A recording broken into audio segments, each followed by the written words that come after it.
What's up, everybody? Welcome to Mongols. This is our Riverhounds reaction show where we're going to talk all about everything that's happened, not just as the Hounds played Phoenix this past week, but everything that went on leading up to this. I am Mike Sparks. Joining me is Steve Mattias and Josh Brokaw.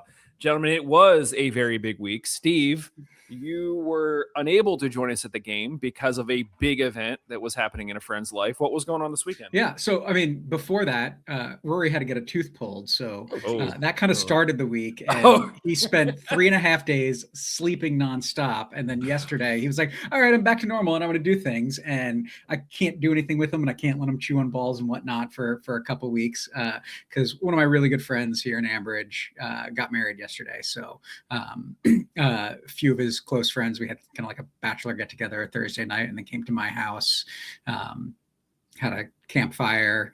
They had a bunch of extra seats when family didn't make it. So he invited a few of us to their dinner after the rehearsal on Friday night and then the wedding and reception last night. And it was in a pavilion with a tent attached to it. So kind of chilly, which I know those of you that were at the game also experienced. So just really great to celebrate with him and his wife. They're great people. He's been a good friend for about 3 years. So yeah.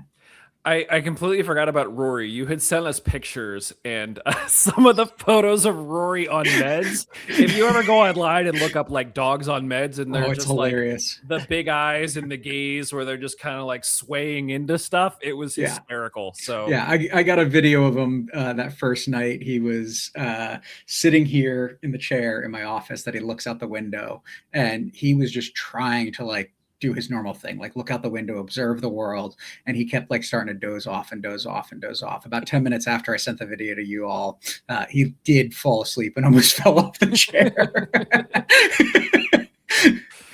Oh, good times.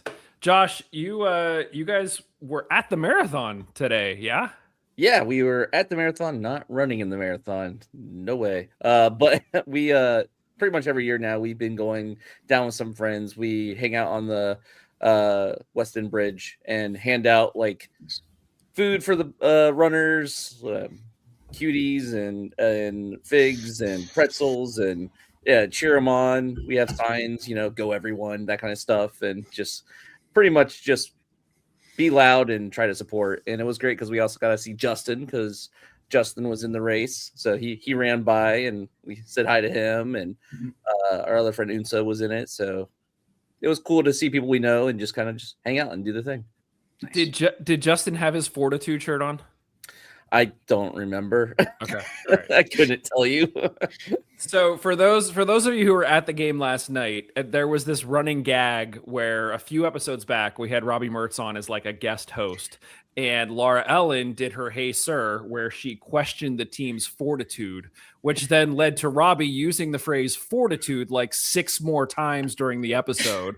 So we were joking, and this is going to lead into kind of our next topic here. We were joking that, we should create shirts or something that say, I broke up, instead of the actual full word fortitude, I put Fort A apostrophe tude, almost like Fort Attitude. But if you read it, it's fortitude. And now we also have stickers as well. So if Liz does accost you to do a full 90 or something else, she has fortitude stickers that she can give you, and you guys can slap those things all over the place. Do whatever them, nice. Do with them what you will. But part of the reason why we were like, we should make this a thing is one of the topics that we did want to discuss tonight. So last week we had Rob Vincent on, and we wanted to make it all about Rob. Of course, when you have their time, you want to use as much of their time as you can. But that week, so not this past week, but the week before, it was announced that Highmark Stadium is no more. That now the formerly known Highmark Stadium is now known as F&B Stadium. All of the signage is up as F&B. Highmark has vanished from the ether. Josh, I think you know a little bit about sort of like what went down with all this. I don't know how much we can disclose or not, but why don't you share what you're comfortable with as to how we ended up with F&B? I mean, really, it's just the fact that the naming rights have been kind of up in the air for a while now.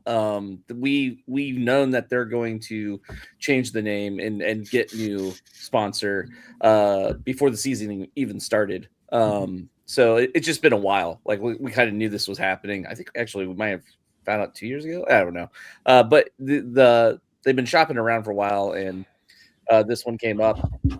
If you look at the details about it, it goes, I want to say 2031 or something like that. Or do you remember what the date is?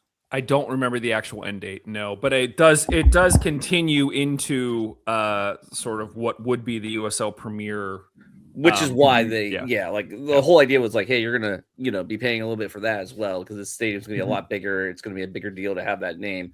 So I'm hoping they got a great deal for it. But yeah, so part of that is like you can't call it Fort Highmark anymore.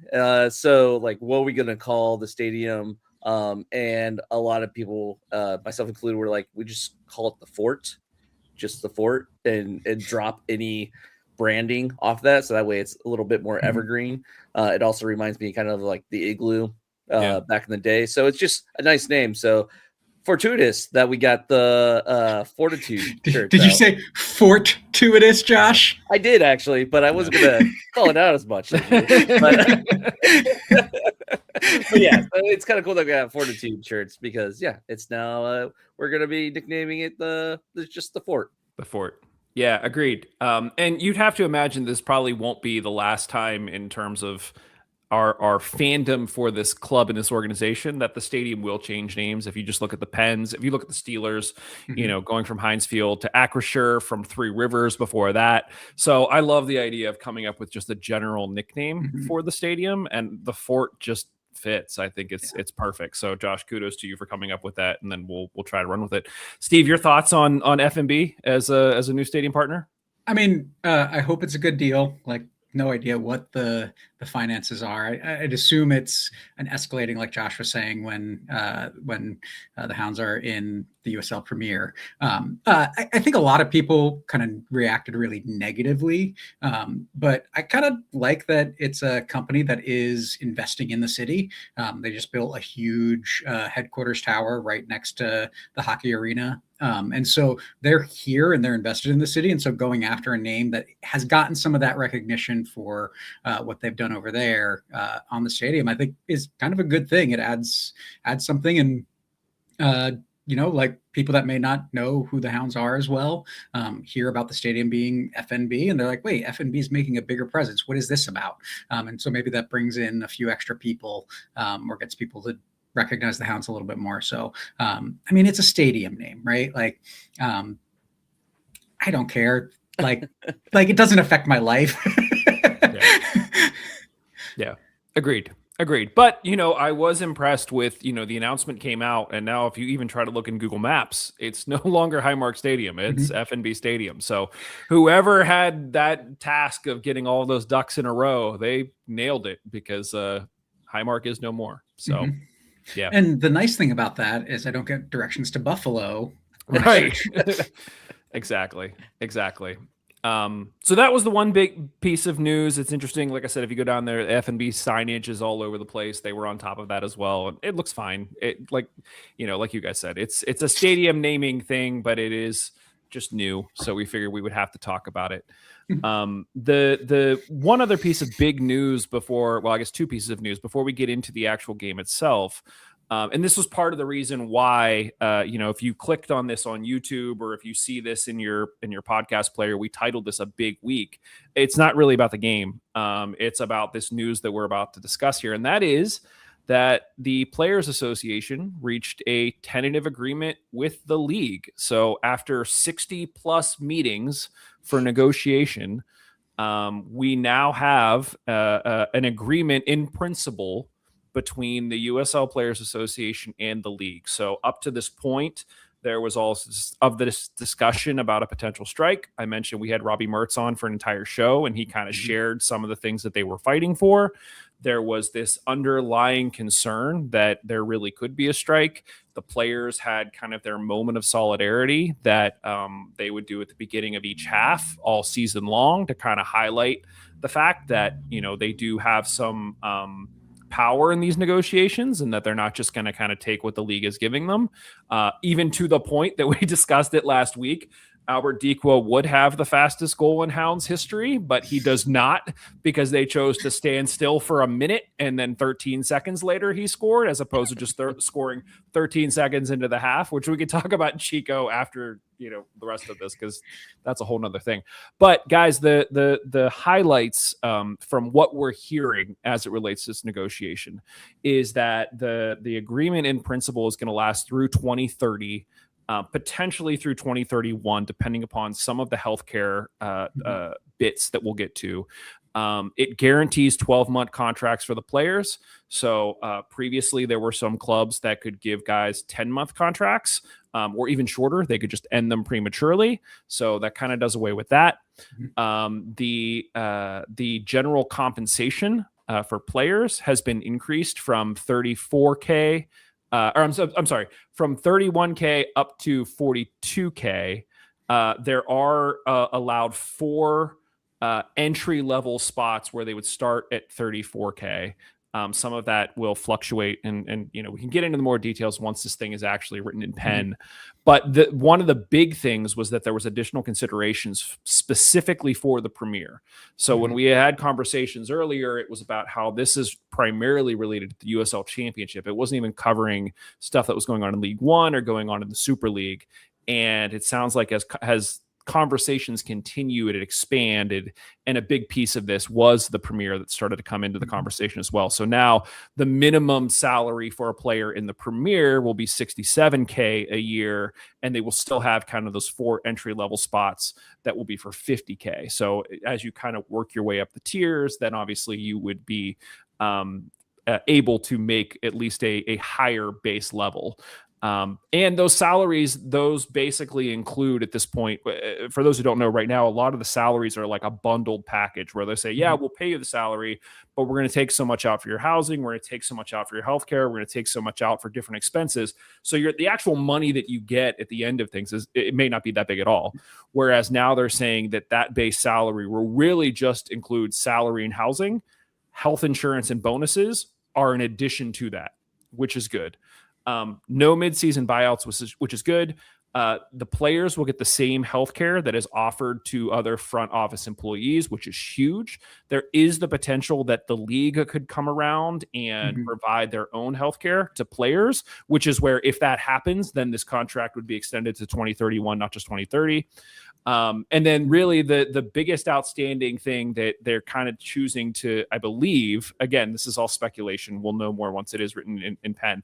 But the whole conversation about the name, image, and likeness, or what is referred to as NIL, is still to be finalized USL wide. So they're discussing this outside of the agreement, as far as we know. I mentioned to you guys, I talked to Robbie a little bit after the game, and I said, do you want to come on? Let's talk about all the things you got. And he said, well, it still needs to be ratified. It still needs to be voted on, but it feels like it's in a very good spot. So the goal is we'll have him in probably in a few weeks once everything is, like I said, written in ink and it's done, and we'll get all the details. But Steve, obviously this was a huge weight on everybody's shoulders, not just fans, obviously, players whose lives were somewhat in the balance because they didn't know if they were going to strike or not. They had authorized the negotiating team to strike if they felt it was necessary.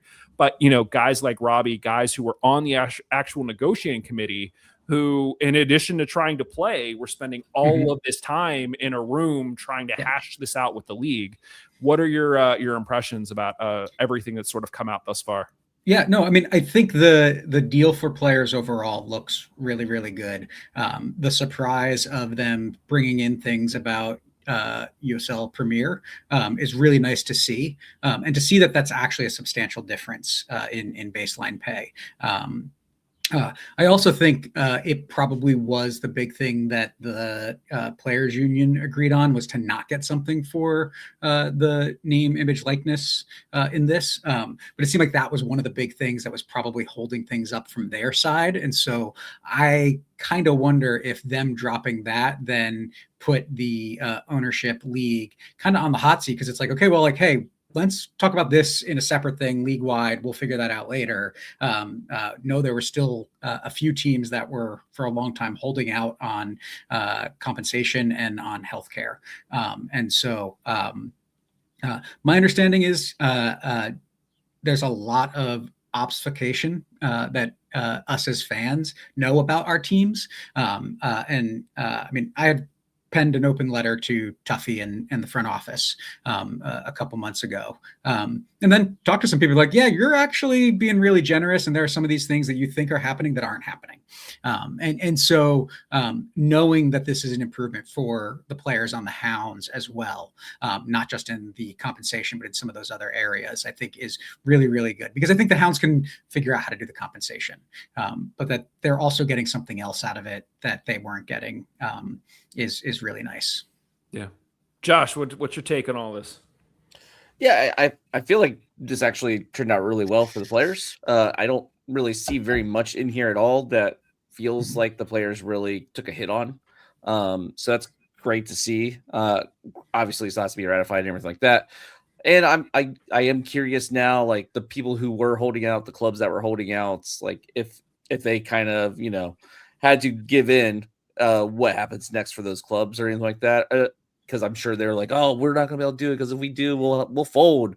We won't be able to survive. Like, okay, well, now we'll see if you survive, and I bet you most of them will, if not all of them. And just, I don't know, this is part of us becoming a better league, a bigger league, a more legitimate league. Like, you want to see this, and this has to happen. So if you can't make it happen, then there's problems with the structure of the league itself. That's just, point blank of it all is just, if you can't do these basic things, then maybe you shouldn't be a league.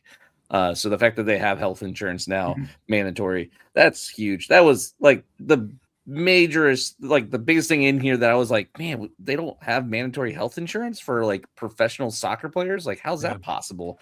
So that was a huge deal to me, at least. That I'm glad to see they got figured out. Yeah.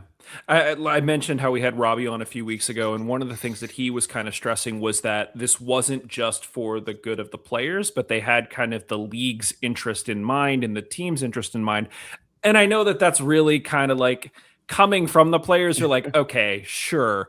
But I think when you look at specifically what they're asking for, what this provides is a level of stability and security that, there were former players who have come out and basically said that they could have continued playing, but they quit because they weren't able to, have proper health insurance. They weren't able to make enough money while living in an apartment with 4 other roommates to, set themselves up to be successful in the future.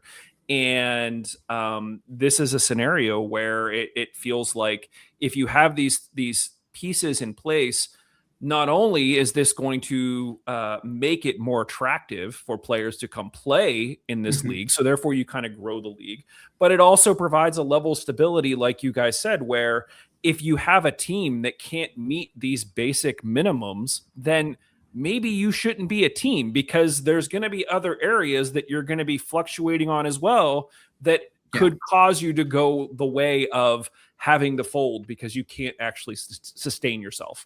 So I do think that this is a good thing overall. I think this is huge. I think that this is going to really kind of set things up for the long term. And the fact that they're getting this in place for the premiere before the premiere is even a thing is a really, really good sign, because we know that with the championship, with League One, that the Players Association came after both of those leagues were established, and therefore the players themselves are kind of chasing their tail a little bit to try to get ahead of it. And now that they're able to have an agreement in place before the league even becomes a thing, that makes it even clearer for teams that want to come into the Premier to understand what is going to be required of them in order to maintain a successful program. And so that's huge.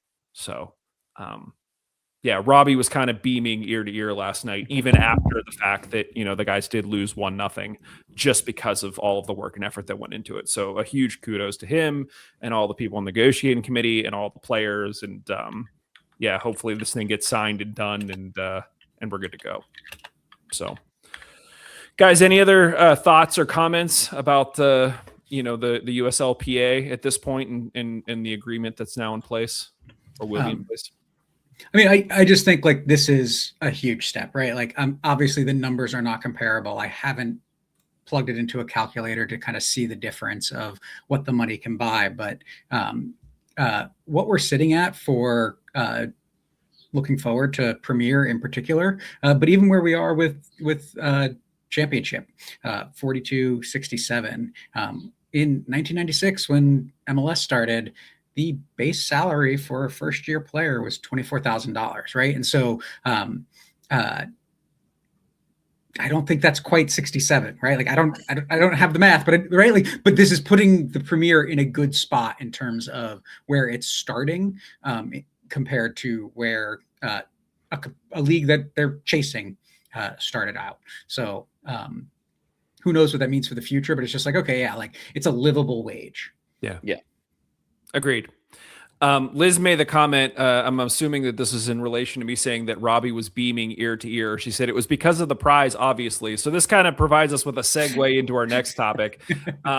So for those of you who know, and we continue to do this, every game we go through and we pick the top 3 players and we rank them by points. And then at the end of the season, whoever has the most points becomes our Mongols Player of the Year. Well, last year was the first year that we had done that.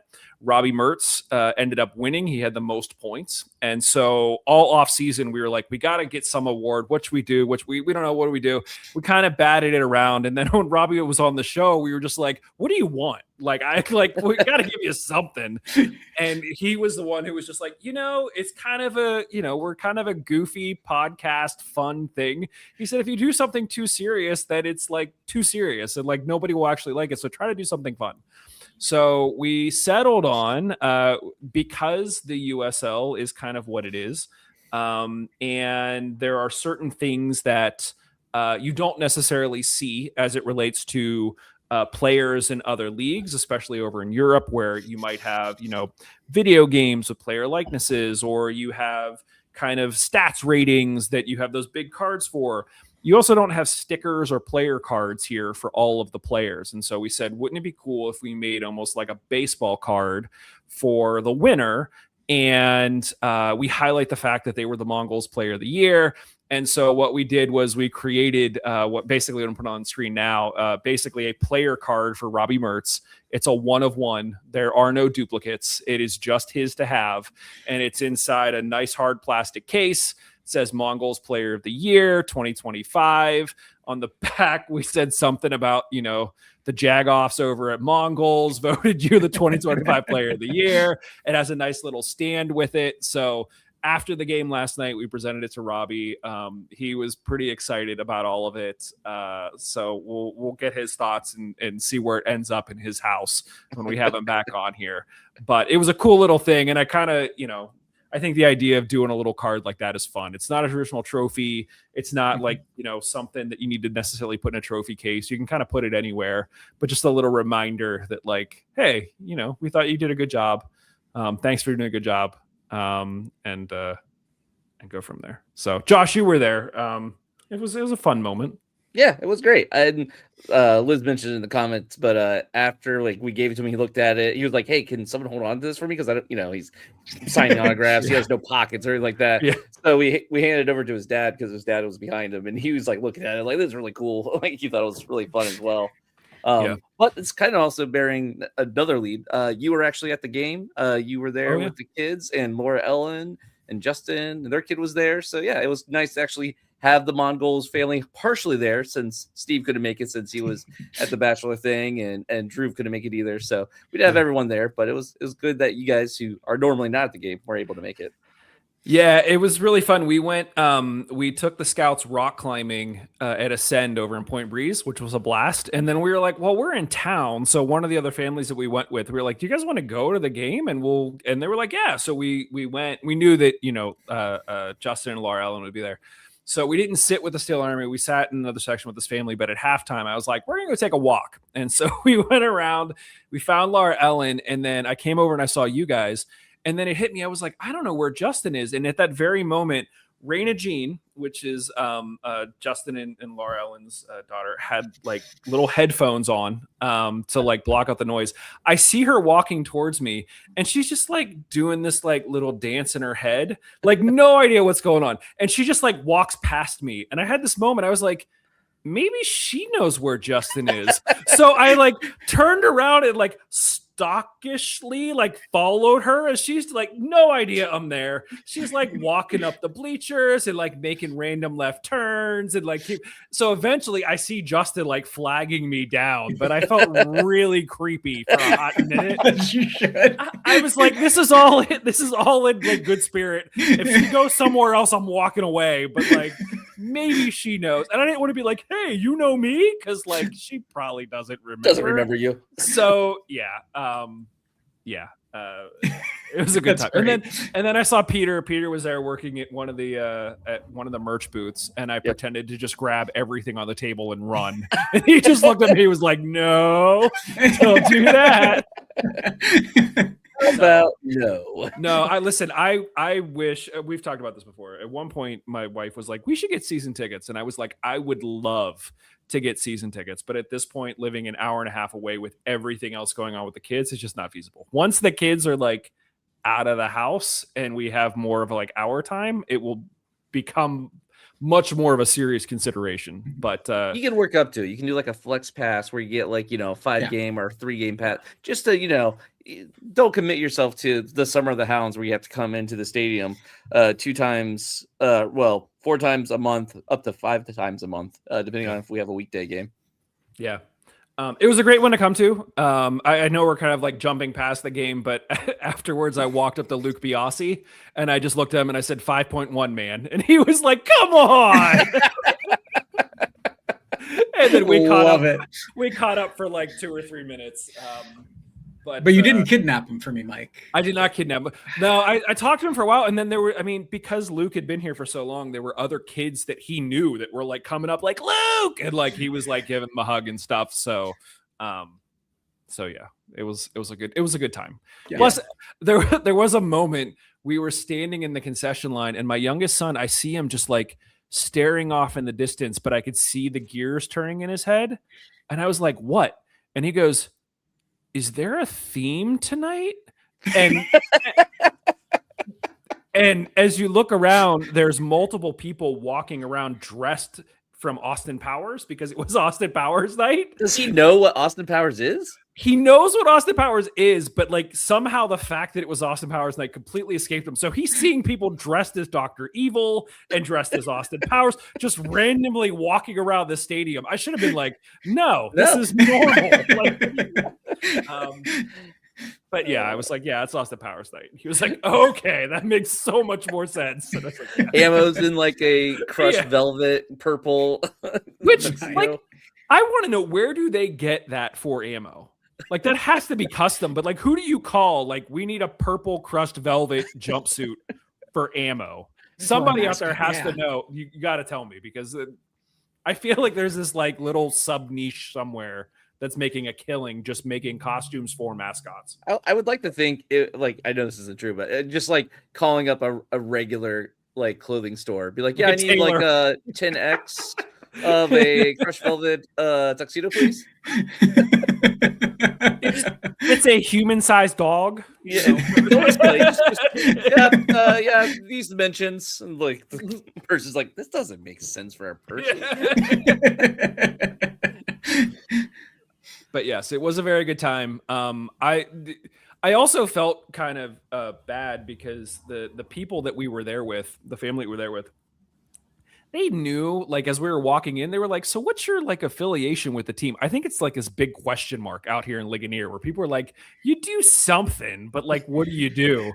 So I like gave them the lowdown. And then at one point, as we were walking back from halftime, like, I saw multiple mics who were like high-fiving me. Jesse walks past, we do a fist pound, and they're like, who the hell are you? Like, how do you know all these people? And I'm like, I'm just trying to be nice, guys, but I'm here to have fun. I'm sorry. So yeah, thanks to everybody who said hello, and yeah, we always have a good time. Glad to say hello and high five and all of that. Guys, let's Well, let's see what Justin said here. He said, "Love you guys. Wish I could have joined you, but the half just about killed me today. Great to see you last night, Mike. Great to see you last night and this morning, Josh. Sorry to miss you, Steve." Yeah, Justin. Part of the reason why they were in was Justin did the half marathon this morning, Josh, as you said. But then they turned around and drove home. So not only did you do the half, they then drove the couple hours to get back to Lebanon, PA. So big day for them. That's for sure. a lot to do in one day. That is a lot. Guys, let's talk about the game. So we did lose one thing to Phoenix. In terms of the lineup is getting closer to what we've kind of seen consistently, especially now that we know that Beto and Guy have been out with injury. You had Nico in goal, Kelp, Souza, McCoy, Vieira across the back. Walty was kind of back in that holding midfielder position. You had Goldthorpe, Bassett, Griffin, and Mertz kind of as your attacking mids, and then you had Chico up top. Josh, give me a takeaway from the game itself. It was not great. Just as a whole, the game kind of felt pretty even, back and forth the whole time. I feel like stats wise, it's pretty much across the board even. There are, like, in the attack, it did feel like we had a little bit more chances, but watching it live, all the chances we had, except for like maybe one, felt pretty just meh. Like it never felt like we really tested the keeper all that much. Yeah. A lot of just stray shots, and I actually was taking a little bit of walk in the second half, and I was talking to Peter at said merch stand, and he was like, "How's it looking?" Because he can't see the game since he's facing away. I was like, it's one of those games where it feels like no one's going to score, then someone's going to make a mistake. There's going to be one goal, and then the game's over. And that was like 5 minutes before it happened, where we got scored on. I went back to the stands. I'm like, there's that goal I was talking about. And this is what the game's going to be for the rest of the time. And it was like, the 60-something minute where it's just like, this is just how it's going to be for the rest of this game, 1-0. And sure enough. So it was not exactly thrilling of a game, in my opinion. Yeah. Steve, give me a takeaway. I mean, we need to be doing more offensively. I didn't get to obviously watch all of the game live. Caught some of the first half, checking in on my phone here and there during the reception. Shh, don't tell anybody, please. And then got home, left, and most of the drive was during halftime. So I was able to watch the entire second half. And just my big thing is it's like we had chances and we had opportunities in the box, but just quite not enough quality. And I think my other big thing is just like some of the player selection for me just isn't working with the way that we're lining up right now. I think putting a guy that looks like a wingback in a back four, just I don't like it. Say name, Steve. Vieira. Yeah, I know. I feel like if Alalo Samano doesn't start in Louisville and we do a back four, then I don't know what's going on, because he didn't touch the field, but he should have won that spot last night. Yeah. Josh, you mentioned kind of an error, not to dig him out, but the error came from Vieira. It was kind of a scramble play in the back, and I think it was Souza kind of got ahead and flicked it towards Vieira, and then rather than either protecting the ball or trying to go the other way, Vieira tried to play it back to Souza, but at that point, there was a man already on Souza, and the guy basically picked it up and I don't say dribbled it into the net, but basically took it straight in, took a shot, and it was in. And that was it. That was the goal. And so he had a couple of moments that weren't great. I think that there is some validity to, especially for a young guy, trying to give him the time and space to kind of play through moments like that. And you kind of take your lumps and you learn from them. But Steve, to your point, I think that there are times where you also need to kind of lean on the guys that may give you a little bit something more. And try to maybe get some of those moments at other spaces. So Yeah, it's tough, but I agree in terms of a takeaway. If you actually were to just go back and watch the highlights, I think you would think like, well, we probably look like the better team. I think we probably had 3 or 4 chances. There was one in particular that Chico put just wide of the post. Danny had one that went just over the crossbar, and then he tried a semi bicycle-ish kick at one point as well. So we were getting into positions, and I think on another day, a draw would be a fair result in this one. I think the way that teams were playing, which is why I'm not that upset about this. Like, I think if this was a game where we dominated in all aspects and then, they caught us on a counter, I might be a little bit more upset, but this could have been, easily, like I said, a draw. So at least from a performance standpoint, it felt like it was there. It just, the ball just didn't go in the net. So, but is that, am I being too laissez-faire about this, Steve? Do you think that we should be more demanding? I want to see better from the team. But this is kind of what I expected to see in terms of the actual play. A team that is pretty level with us in terms of where they are in the West. Their wins, losses, some of their stats and whatnot. Like a team that I think is a good analog for the Hounds right now. That I expected it to be a tight game. I expected both teams to be pretty good defensively and to have moments, but maybe not a ton of moments offensively. And that's kind of what happened.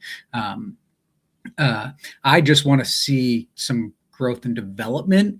And I think it's still, for me, early enough that there are moments where, like we can talk about the things that Max didn't do well. But you're right, he's young. My thing is it just that the league is too fast for him right now and he needs to get up to speed?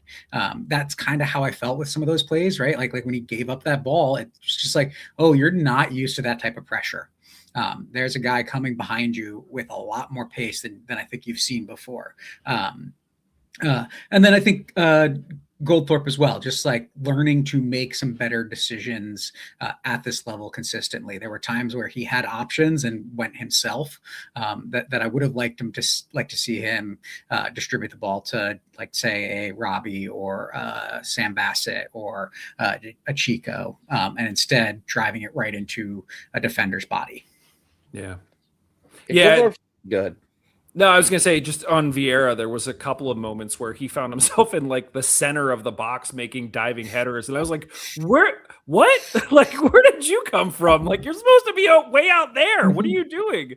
So I get it. Go ahead, Josh. What were you about to say about Goldthorpe? Well, I was going to mention the Vieira header because it felt like almost like him trying to make up. Like I'm so sorry, I messed up. I'm gonna get this goal. And it's like, I don't know if you should be the one. I mean, good on you for trying, I guess. And then as far as Goldthorpe goes, he's such an interesting player because, like, I watch him and I like a lot, like 90% of what he's doing. I'm like, this is cool. He's doing some great passing. He's doing some like good footwork.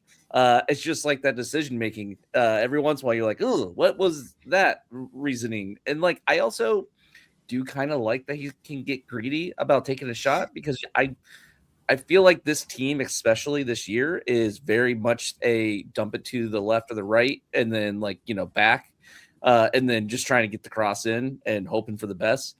So I kind of like seeing someone take it down the middle or just go for it because we don't do that enough. I don't feel like it's just, if you're going to do it, you better have it be on target and it better have pace, and his did not have pace or were on target sometimes. So that was the issue. Like, I want to see it, but if you do it, you gotta at least full commit. And then that sitter that Dikwa missed, oh man, I talked to him a little bit about it after the game, and he was just like, I can't believe it. Like, it got to me and it was there. And I swung and it just went wide. Like, he was just in disbelief. He does not it's one of those things, I think, as a striker, especially, you're just like, how do I not make that? So he just didn't get good contact on the ball. And it just, there were some chances that don't feel as impressive as they were because of the fact that the follow through wasn't there on the ball. Like, if they would have actually made the keeper make those saves, I feel like this game would feel a lot better. But the fact that they didn't still makes me more disappointed than not. Even not just disappointed that we didn't win or get the draw. It's just disappointed that I didn't see that much action actually going towards the goal and making good shots. Yeah. I had to laugh I was going to say, just when you were talking to Chico, I had to laugh last night. You and I were just chatting and he walked past and I was like, hey, you going to win the Golden Boot this year? And he was like, of course. He just stopped. He's like, of course. Of course. And I said, what? I was like, what's the difference between Rhode Island and here? And he looked at you and he was like, this guy, like giving me crap. Can you believe this guy? Can you believe this guy? Sorry, Steve. What were you going to say? No, I was just going to say, I mean, like, you're right, Josh, in that we took 9 shots, 2 of them were on target. But I also think, like, I try to keep in mind that, like, went into this season excited for what can be and excited about this group of players, but recognizing we're a team in transition. We're a team with a new coaching staff, some really important players leaving and some other players coming in trying to make their mark. And starting to see some of those things happen because it didn't quite work out. I mean, it was Trevor Amon got blocked by the defender right before the whistle. But to see him and Chico in the box and Chico flick the header right to his feet and him try to get the shot off, right? Like, that's something that I don't think we've seen since Steven Dos Santos was on the team, a player that could do that and have someone else that they're trying to hit with that ball. And I mean, it was like really like Nico Brett and Steven Dos Santos level of interplay between two forward attacking players that we just haven't seen. And I like that aspect of it. And so, sure, wanted to get the win, right? We didn't even get the draw. Concerns about some players playing in certain positions, but overall, it's like I'm starting to see this team get into a mindset that is different, and I don't know where that leads, but I'm excited to see that journey. Yeah. One of my other takeaways kind of piggybacks off of something that Justin put in the comments. 29 fouls. That's one every 3 minutes or so. Neither team could get into the flow of the game. I did not think that the ref in this case was good. Feels harsh. We don't have a hey sir because Laura Ellen, I'm sure, has been in the car all day, or she was at the marathon this morning, but I'm assuming she would have probably said something about the ref. Just very inconsistent. There were a lot of calls that should have been legit calls. There were a lot of calls that weren't made that, and then there were questionable ones that were made that probably shouldn't have been made. And it just felt very choppy. And to Justin's point, it was tough for any team to get into a rhythm. I should have asked Chico about his head, because at one point he ended up sprawled out in the middle of the box, and on the big screen they actually cut away to something else, so you couldn't see what was like going on with him. And we were like, is he okay? Is he moving? Like, we can't even see. And so he took a beating last night for sure. The biggest thing, it wasn't consistent. Like, I just like, if you're gonna call a lot, that's fine to me, because like everyone knows that after a certain number of plays, you're like, okay, it's going to be a tight game. Like, we're going to have to like play clean and no one can get away with anything. But then it's just the fact that like some calls were made, some calls weren't made. So it didn't. I don't want to say it felt like one team or the other team got picked on more. No. It just felt like random. Like, sometimes this is called, sometimes it's not. I don't know. We'll find out. And it was the fact that no one could get like a sure footing of this game. None of the players could. It really did feel like everyone was on pins and needles, like just like, walking on eggshells. Like, I don't know what to do. Like, what can we get away with here? Like, I don't know. It really did disrupt the flow of play. With that said, I don't know if I think the result would be different because the fact that we never did really get great shots on goal, that's in the end, that's the biggest issue in my head. Right. Not so much that the officiating made that harder or easier, because it did the same for the other team as well. Yeah. I mean, back to that whole idea of like, I would have taken a draw. I didn't think they really had too many great opportunities either. No. I thought that Sousa and McCoy and Kelp did a really good, and Vieira at times too did a really good job of keeping the shots away from Nico. So I don't know, Steve, you were kind of watching a lot of the stuff on the screen. Did you get that same feeling in terms of the flow, or did you see it any differently? I mean, I definitely had that feeling when I was watching the second half. It was hard to see that fully as I was scrolling through the things I missed in the first half this morning. Right, like yes, for me it was because I watched was checking in and then tried to fill in the gaps this morning. So it was really, really chopped up in the first half. I think more though. I think what I find frustrating is Justin's right. Like 29 fouls is a lot of fouls in a game. It was split down the middle, 14-15. But I think my expectation is find a way to do something still. And I actually feel like we were finding the ways to do something other than just getting the ball on frame and in the back of the net. Like I wasn't actually terribly disappointed with the way the flow of the game was, with how we were building up and how we were getting the ball into the box and towards the attacking third. It was just that last little bit wasn't there. And that's kind of what I mean of like, I see some of these things starting to take shape. So I want to see where it leads. Yeah, that's fair. Guys, any other takeaways from this one before we do our top three? Top three. Okay. We'll throw one more comment up here so you guys have a chance to think about your top three. Mark Meat 691 said, interesting game last night. Felt there really wasn't much in it until the goal. I like a lot of our passing at 0-0, but we went behind. It felt a lot more long ball direct and couldn't connect. Also felt there wasn't the urgency needed those last 10 minutes. I would agree with that. So thank you, Mark, for the feedback. Yeah. Something I kind of thought about and hadn't remembered until just now, but I guess I'll just hey, Rob, if you want to talk about it, I'll talk about it with you, but bringing Amon in when he did, why was he not on 10 minutes earlier?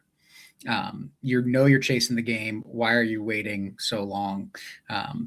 Let's not keep those habits of the past, please. Fair enough. We'll have him on back in a month or two, and you can ask him to his face, and we'll see what he says. I'll talk to him in Charlotte. I was like, Vincent at a practice, me and you, parking lot. Let's go. He could catch me too. Oh man. I will say, for those of you who did not hear that episode, the feedback that everyone has given has been fantastic, and we agree. The how candid Rob Vincent is willing to be in those conversations.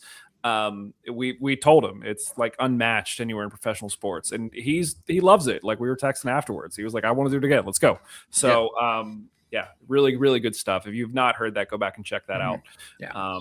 And if you have questions for him, send them our way, and we'll make sure that we ask him live on air, and we'll put him in the hot seat.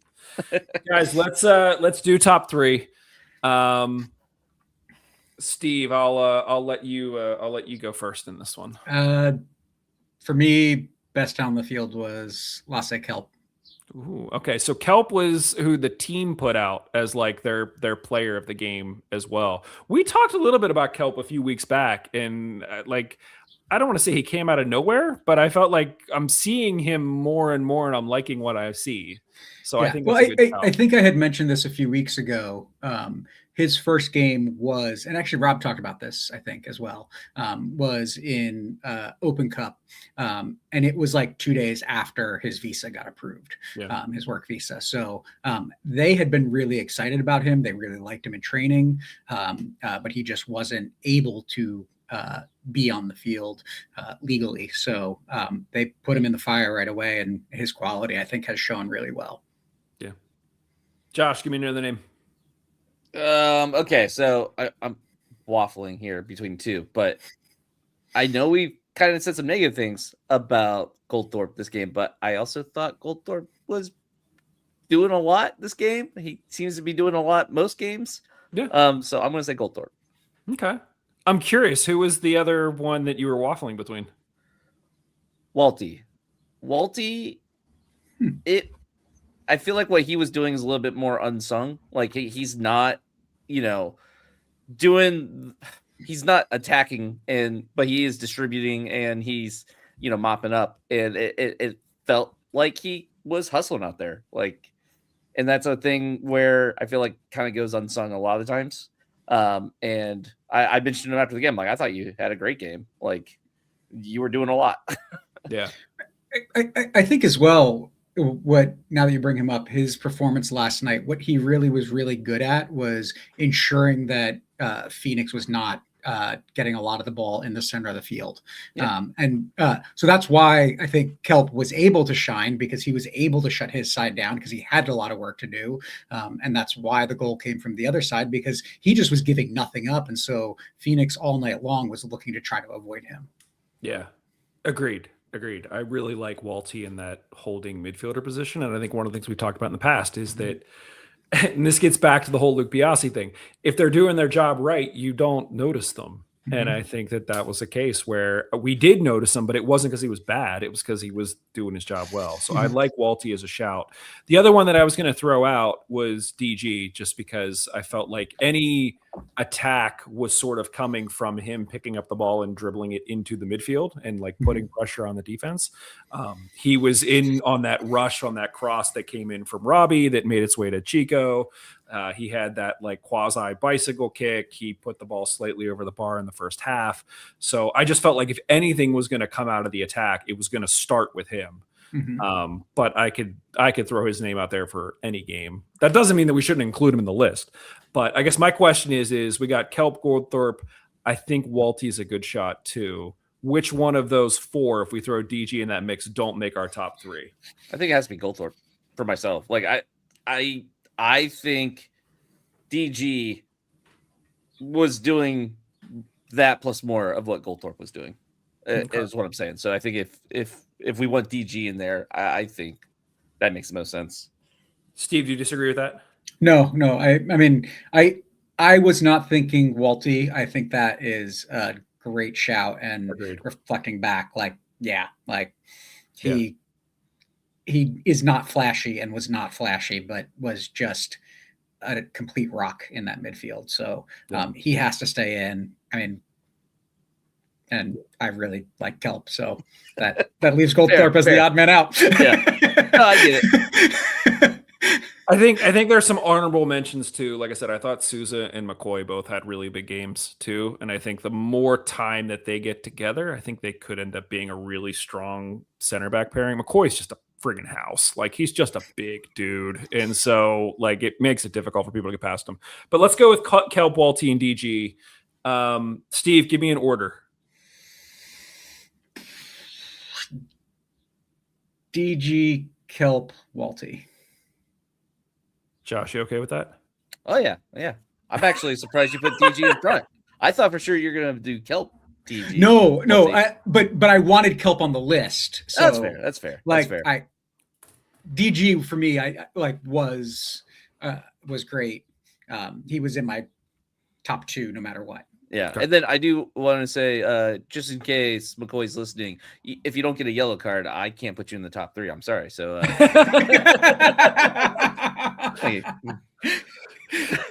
next week he's going to come out with a red, and you're going to be like, I said yellow. Like, you should have paired him up with Luke to talk about how important yellows are. Right? Hopefully, don't talk to that guy. McCoy's a little bit more sturdy than Luke was. Hopefully, he's not bleeding as much as Luke was. So that is what we think. Let us know what you think. Our top three in order will be Danny Griffin, Lasse Kelp, and Jackson Walty. So those points will get added, and potentially next season, one of those three will end up with their own player card, assuming that that's what we continue to do. It'd also be the most podcasty thing to pick something else. So I don't know. We'll see how it goes. Guys, the gentleman hit the road this week. We travel to Louisville on Saturday at 7 p.m. Louisville, always one of those top teams when you go into any season. And we were talking to Rob Vincent last week, and we said, who are you looking at that you like? He mentioned Tampa. He mentioned Louisville always has their stuff together. Now, Louisville did just lose 2-1 to Detroit, whom we beat 2-1. So they may not be as invincible as I think a lot of us kind of paint them to be in our minds. There's the one way that we can kind of look at Louisville and try to figure out what they may do. But at the same time, Steve, you keep saying we're kind of seeing these pieces come together and we're learning more about ourselves. So I guess, Steve, is there anything in particular that you're hoping to see in this one, whether it is players or just the continuation of certain systems, or just what are you hoping for? Yeah, no, I mean, I want, what I think I'm looking forward to in this game is Louisville is a team that will put the back line under pressure. And with this young back line, I think that's going to be a good test. How do they deal with a team now that they're starting to get a little more established? And I mean, most of these guys were not in the lineup when we played Charleston, when we played Tampa Bay, right? And so this is the big first test for some of these guys. I think that's an important thing to be watching. How do they respond to that when they're constantly under pressure? I think as well, what formation does Rob choose to go with? I mean, like, we do know part of the back four is out of necessity. He doesn't have as much flexibility to go to a back five with both Edracht and Vactor injured. And so he's kind of tied up a little bit in that way. So he could still swing it, but does he want to? And then I think, like, if you go down, like, let's see what it looks like to put Amon on earlier and give him and Chico the chance to really try to build something, because I think that it's rare that we see two strikers on the field at the same time, unless it's like a Hail Mary in the past few years in Pittsburgh. But I'd like to see some development of what does it look like to do that and do that well over time, so that is another option. Yeah. To your point about, not only did we not have the backline that we have now when we played Charleston and Tampa, we didn't have Robbie Mertz. We didn't have Elliot Goldthorpe. We didn't have Jackson Walty playing in that holding midfield position. So this team is very different from what they were 6, 7, 8 weeks ago. I forget how many games it is after Ariana scolded me for looking at the standings or looking at the table last night, because we don't look at the table until 10 games in. So I forgot to even see how many games we're in. But there's definitely a lot of change, and so this is almost a brand new team. Josh, is there anything? Well, you said last week 7 games was why we had Rob on. So about a third of the way through the season. Was that 7 league games? Yes, it was 7 league games. So this would have been 8. So this would have been 8. So we got 2 more. So we got Louisville plus 1, and then we're technically allowed to look at the table. Ariana. So Josh, what are you hoping to see from this one? I mean, honestly, a point. I just want to see us be able to go in there and hold it down. I don't know how exactly the scoreline is going to end up, but I do think the focus should be on just surviving. Because Louisville is a good team. Sure, they have 2 losses on the season right now, but it's one of those situations where, like, draw away. That's the goal, especially against a top of the league table team in the table. So I just want to see them hold it down, and actually getting shots on goal would be nice, even if we're holding it down. I'm hoping we can hold them to a 0-0. But I got a feeling that's probably not going to happen. So we're going to have to score a goal. I just want to actually see some confident shots on target. I kind of want to follow up on kind of what you're saying there, Josh. Go for it all, guys. Right? Like guys, if you are listening, there's a lot of you that weren't here at this point, right? Like, we may call our stadium the Fort, but that's our house in Louisville, because we have the first ever win in that stadium. So I'm just saying, guys, go do it again. I don't disagree with Steve, but I think to Josh's point, at least in my mind, I think a point is a good result here for us. Yeah. It is. I think it's good for us, and I think it's bad for Louisville, because I think Louisville, they expect to win the majority of the games that they're in. So I think if you can go in there and you can frustrate them and you can get out with at least a point, I'm happy with that result, regardless of kind of how it shakes out. Because let's face it, the end of the season, we're expecting Louisville to be in the top 4. They're gonna have a home playoff game. So to kind of put yourself in that conversation, keep yourself in that conversation. I know as of last week, we were in 4th place. I don't know where we are now, but we'll find out in 3 weeks. Yeah, that's a good result in my mind. So let's do some score predictions. I think I always go last. I'll go first. I will say I'll say 1-1. I would love to see us get a shutout. I just don't know if we have the stability, especially across the back yet, to make that happen against a team like Louisville. I think there's other teams that I'm starting to feel more confident to say that a shutout is realistic. I think we could have got a shutout last night if it wasn't for a mental error. But that's just kind of the league where it is right now. So I will say 1-1. Josh, what do you think? Yeah, I guess I could see us not having the fortitude for a 0-0, but no, I was actually originally going to say 1-1 as well. Okay. Steve? I mean, I got to be a little different, don't I? So let's go 0-0. Okay. So we're different. So different. I said a little different, Josh. All right. So we're all picking a draw. That is what we think. Let us know what you think. You guys leave a comment with what your score prediction is. I feel like at one point we had like a whole score prediction game thing going, and we gave away tickets, didn't we? Yeah. I think we gave away season tickets to whoever had the most. I feel bad starting that 8 games in. So yeah, maybe let's we have not to figure out. Let's not next season. Don't come up with ideas on the fly during the podcast. We could do a Fortitude t-shirt to like the winner if we wanted to do something like that. Let's do this. Let's see if anybody actually does. Go into the comments. Liz's point too. It was a lot of work to track. I forgot about that. It was a lot of work to keep track of everybody's score predictions. Put your score predictions in the comments anyway, and then like if you have suggestions for how we could track this or who could win stuff, leave them there too, and maybe we'll read them out and we'll figure out something. I want to give away some stuff, so let's figure out some way to give away some stuff. And a Fortitude t-shirt is great. So yeah, that is what we think. Let us know what you think, guys. Anything else before we get out of here in this one? No. Nope. Awesome. Thank you, gentlemen. I always appreciate the conversation. Thank you to everybody who watched or listened or said hello at the game last night. It's always fun. We love coming out. We appreciate any and all feedback. Do leave a comment on the video. Let us know what you think. If you're happy with the show, make sure that you share it with a friend, whether you're listening on YouTube or Spotify, Apple Podcasts, wherever it is you get your podcasts. It absolutely helps in terms of helping to grow the show and growing the conversation. Getting more thoughts and getting to share those thoughts with the coaches and the front office and the players. It only helps to strengthen the whole community around the team. The teams and all of that. Speaking of, just subtly dropping it, apparently the Riveters are going to be releasing a new mascot soon. So, that's right. Yeah, that's going to be a thing. So keep your eyes and ears open for that. I'm sure we will talk about that. And as we get closer to Riveter season, we will have more Riveters content for you as well. But yeah, thanks everybody. We will be back with more Hounds content for you very, very soon. Later. See ya.